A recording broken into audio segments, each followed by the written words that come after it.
Yeah.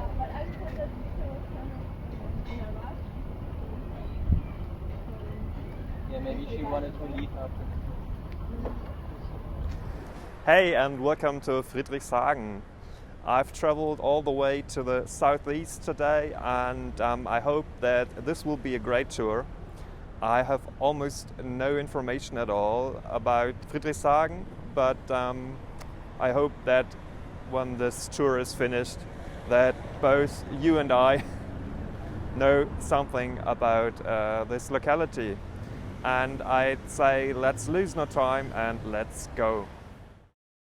Well, let's take a look at the map first, right? So Friedrichshagen is in the very southeast of Berlin, as I mentioned, and it belongs to the district of Treptow-Köpenick. The population of 19,000 is not much regarding the size of more than 14 square kilometers.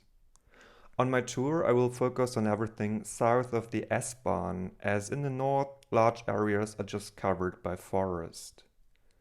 Here in the south, especially the waterfront is mentionable. It is very popular with both the people that live here as with tourists. So when you drop out of the S-Bahn at the S-Bahn station Friedrichshagen, you almost immediately arrive at Bölschestraße. And this is really a nice little road for shopping, and there are some restaurants.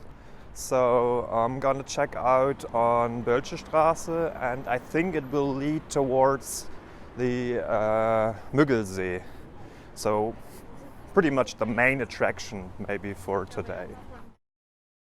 Bölschestraße has some nice little houses with magazines, with shops, and with cafes, like this one, Dresdner Café.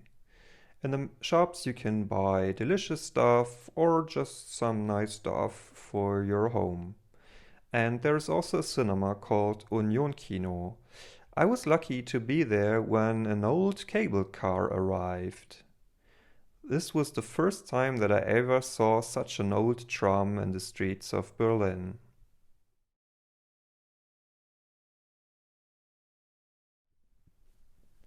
At the market square or Marktplatz, you can find a statue of Friedrich der Große or Friedrich II. He founded Friedrichshagen back in 1753 as a village for weavers. He wanted those weavers near Berlin, and he himself is looking at this beautiful church. In the streets nearby, you can find some traces of the origin of this weaver's village, like this house here, which is pretty small and pretty neat. But you also have beautiful houses from the early 20th century, like number 10. You have traces of the GDR times. You have old road signs like this one, and you have blocks also back from the GDR times. Well, then there is the water station of Friedrichshagen, and there is an old one and a new one. The old one has a museum, which unfortunately at the time of my arrival was closed, probably because of the COVID pandemic. However, the current water station is the main water station for the whole city of Berlin. So all the fresh water that is delivered somewhere in the city is controlled by this water station in Friedrichshagen. I used Müggelsee Dam to get back to the center to the west. I thought that you would have great access to the waterfront from there, but that turned out to be a bit tricky, because all the buildings that you can see here are private property. Only a very few small areas are reserved for public transfer to the waterfront. From there you have a nice view, but for me it was a bit frustrating to see that most of the waterfront was reserved for private owners.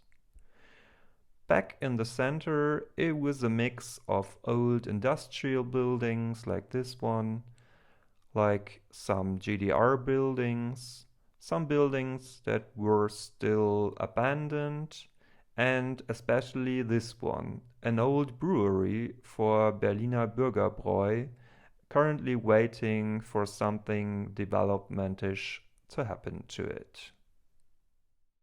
Behind this nice looking neighborhood, you will find the Promenade of Friedrichshagen.